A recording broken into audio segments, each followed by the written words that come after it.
Welcome to the Political Run with me, the voice right on Ghana and 7 TVGH. Please like, comment, subscribe, share, turn on the notification that anytime videos of this nature are uploaded, you'll be notified. All right, good day. One of the interesting things that I've seen on social media today, it's somebody saying that the dollar is going to break the 8, or the cedi is going to break the 8, whatever we're looking at it. So people are excited that, hey, His Excellency John Mahama became president and he's delivering. The dollar will break the 8. The question is, then what? Let's assume the cedi to the dollar goes past 8, and the people who are doing in bank harmful, it goes below 8. The question is, then what?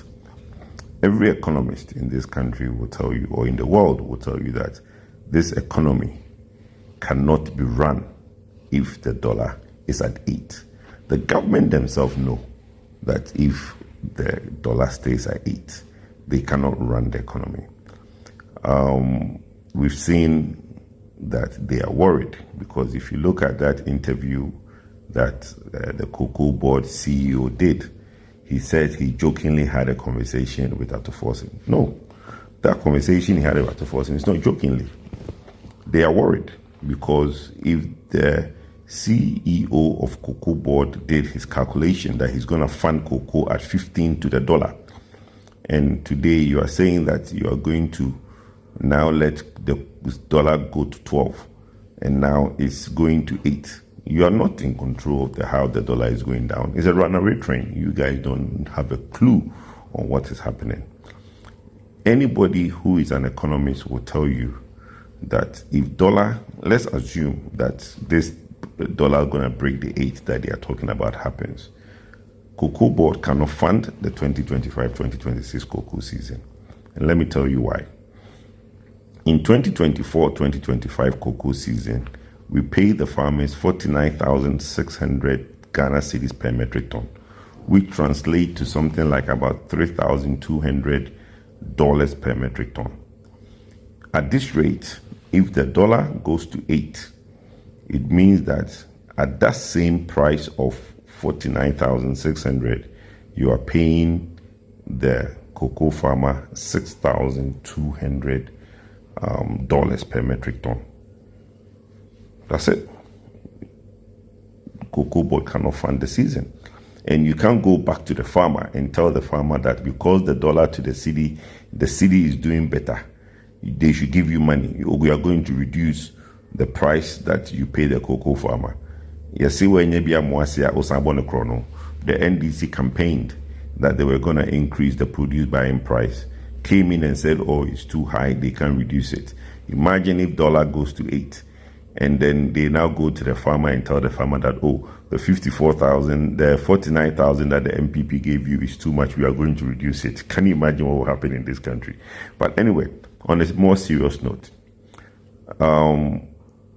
everybody is making hay when sun is shining. People who want to import stuff are busy buying dollar to import stuff while the dollar is to the cedi is low. That's a good thing for some people.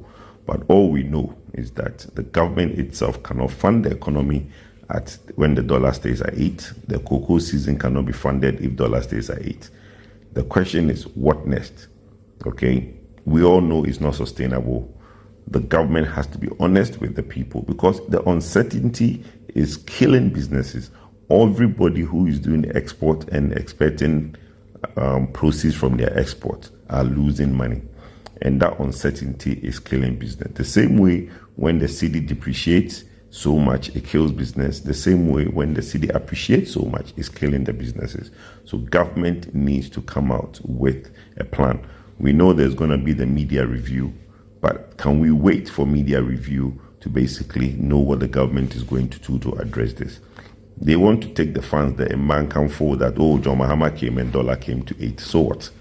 I mean, the most important thing is that how does it translate to our living, me and you? How do we benefit?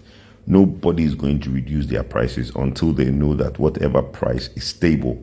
We know the 8 and the 9 is not stable. The 7 is not stable.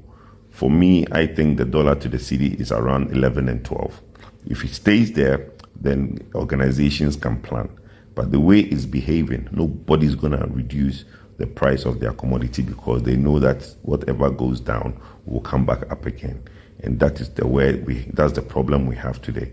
So please, let's stop doing this fans of the dollar is going to break the 8 and all that thing.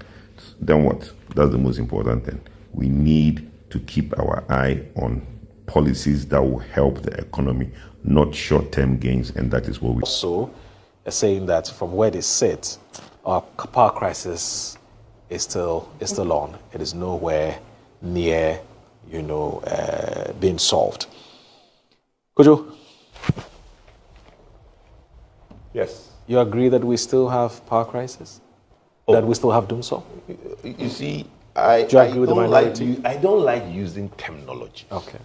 Because when Kojo Poku, have sat on multiple platforms and given a definition for doomsday, and the statement the ministry put out there clearly is going on the tangent I'm on. That doomsday is when we do not have enough generational capacity to meet our demand, which we do. But the point is, are our lights going off? And the question is 100% yes. Right.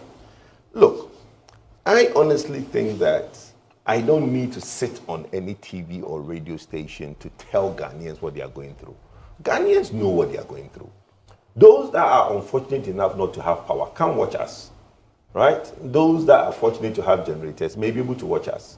But at most, those that can watch us are those whose light probably only came on this morning or light has just come on. They are the ones who can watch us. So everybody in this country knows what they are going through. You don't need Kojo Poku to come on here to reiterate to Ghanaians, something that NDC did numerous times. Okay.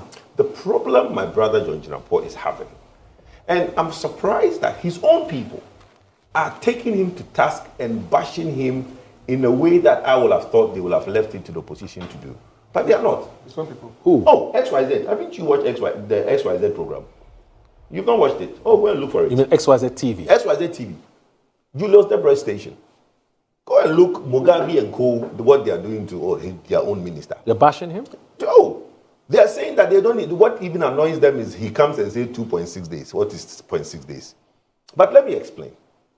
2.6 days to my brothers who are bashing the minister is that he is being given a technical briefing. Right. In engineering, in thermodynamics, you can have 0.6. So 2.6 days is actually 62.4 hours, which will translate into 2 days, 14 hours and 24 minutes. So the minister cannot come and say that, oh, I have enough fuel for 2 days, 14 hours and 24 minutes. So what the presentation given to the minister will be like 2.6 days. So there's nothing wrong with John Jinapor saying 2.6 days. And they are pushing him to say that the Elmo time crane, they say he comes out and say 2.6 days. What is 2.6 days? But his own people are the ones who are doing that to him. And but these are journalists who are criticizing No. They are NDC spokespeople, commentators. The presenter was not part of the conversation. Okay. I don't know the name of the guy who was on there, but it was Mugabe and somebody else. And the guy was just taking John to task. But the issue I want to raise is that we should give him time. The problem he has is that his own words is what is coming back to hurt him. Okay. I sat here with him. He sat here, I sat there. And John was like, when we come in the first 100 days, we will bring friends the energy sector debt and we brief the president and he's aware. You guys can play the tape. It's me and him and Randy here. All right? And I told him that it's not possible for the government to ring fence